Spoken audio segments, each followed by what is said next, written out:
of the talk 5 is... of your 6 goals against us.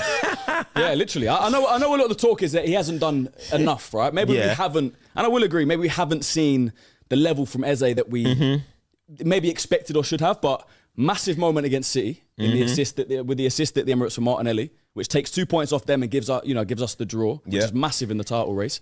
Winner against Palace, his old team. Hat-trick against Spurs in the first North London derby. I won't talk about the FA Cup, but a good performance in the FA Cup. 2 good performances in the FA Cup, actually. And now another 2 at the Tottenham Hotspur Stadium to win back-to-back 4-1s. So if anything, even if he hasn't been at his level, he still had moments. He still won us points himself. So I got to big him up. Today was a great performance. Just off those 2 games alone, he's put himself in like Arsenal folklore. Just off those 2 games alone, the hat-trick alone already cemented him as like a game that he has defined himself. Then you add now an entire season, basically. You picked up 6 points. And then, not being funny, but to add insult to injury, Gyokeres then going out and having arguably his best game of the season. Looking like all of a sudden a competent centre forward. 2 goals for him. I said... Bro, they dragged their balls all over us today, bro. It was disgusting. Pause. It was a bully sesh. I'm sorry. Like, we did nothing. Obviously, there's 2 ends of things right now between both teams. You're going for the title, you're going for relegation. We're going to talk about that in the relegation set, but going for the title, obviously, Man City win yesterday, a big win. And obviously now you've stretched it to 5 points again, but they got a game in hand. So right now it's a 5 points, but it was 2 points as of this game that just started today. Yeah. Are you feeling the pressure of Man City? Before this game, I was. This game's obviously taken pressure off because I needed, like I said before, I needed the team to revitalise me a little bit, give me that confidence that I had a couple of months ago back. And I saw that from the team today. I saw fight, I saw heart, I saw quality. I saw a team that doesn't look like they're going to crumble at the end and let in silly goals, even though, maybe we could. But yeah, I've always said I believe in this team. I think this team's the best team in the league. It's just whether we can do it consistently, not concede late, stupid goals against teams at the bottom of the league. And yeah, you have to say the only negative as an Arsenal fan right now, and it sounds crazy to say, is that we're not further ahead. What else could you really want? Yeah. You're in the knockout stages of the Champions League, having won 8 out of 8 games. You're in the 5th round of the FA Cup. You're in the final of the Carabao Cup. Now you're 5 points clear. Yeah, they got a game in hand.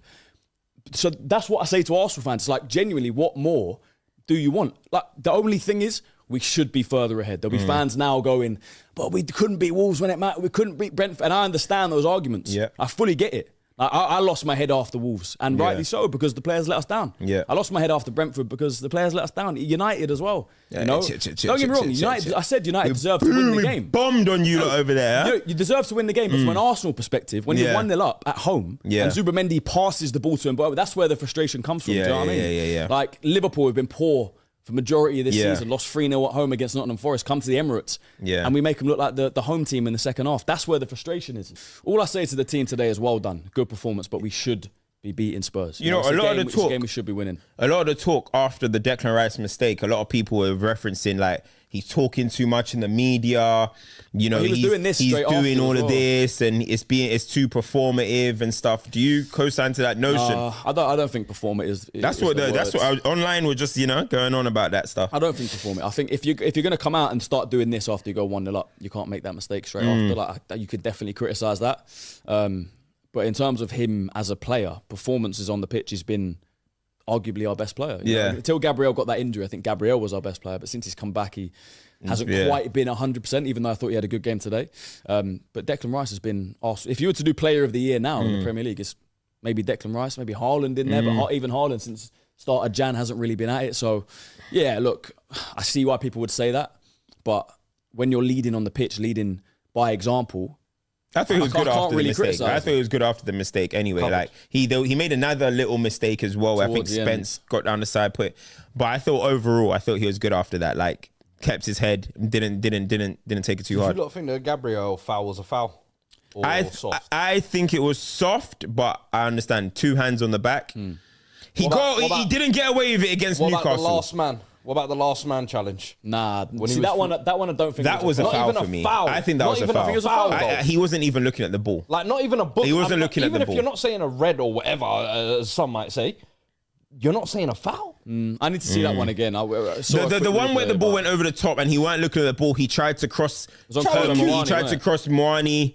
I think that's probably a foul. But the goal that was disallowed, the 2 hands on the back when you're about to jump, he played it. He played it. In amongst all of this, Spurs, Victor Gyokeres, we just mentioned that was probably his best performance. But also we got to talk about, the quality of finishes. Those were 2 brilliant finishes. And not only that, like, he had a little moment when he got down the side, cut in, took a shot. I thought it deflected. It did deflect, and they gave it for a goal kick, but it deflected anyway. And it went wide. And you're thinking, okay, that's more of like what he should be doing. And then for him to get 2 goals, both nice little whips, I think that's going to do a world of good for him. And the thing is, the main thing that I took away from this game was everyone was talking about Arsenal could bottle it, crumble, but your 2 big money signings came through today. And I think that's massive because you're going to need them.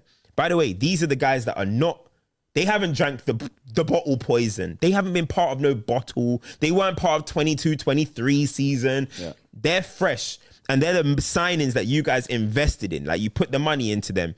They need to be driving you guys home. And Gyokeres has 8 goals in his last 12 games. Mm-hmm. I think that's spread across a few competitions, I believe. But he's contributing now. He's getting some goals. And now you need it to carry on to the end of the season. And same thing with Eze. Now, that's a big... I'm not only thinking about, them. That's on Mikel Arteta when it comes to the Eze situation. Give him games. You can't do what you did last time and he's on the bench next game or 2 games later. Eze now needs to play 5 in a row. Let him get that rhythm. Let him, we talk about Eze, end of the season, he turns up. This could be his moment.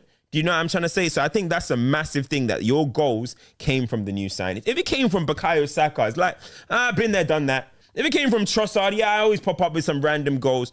But 2 big money signings coming in, I think that's big for the confidence. I think it is as well. I've been very critical of Victor. I think everyone, Arsenal fans, rival fans, everyone's been critical.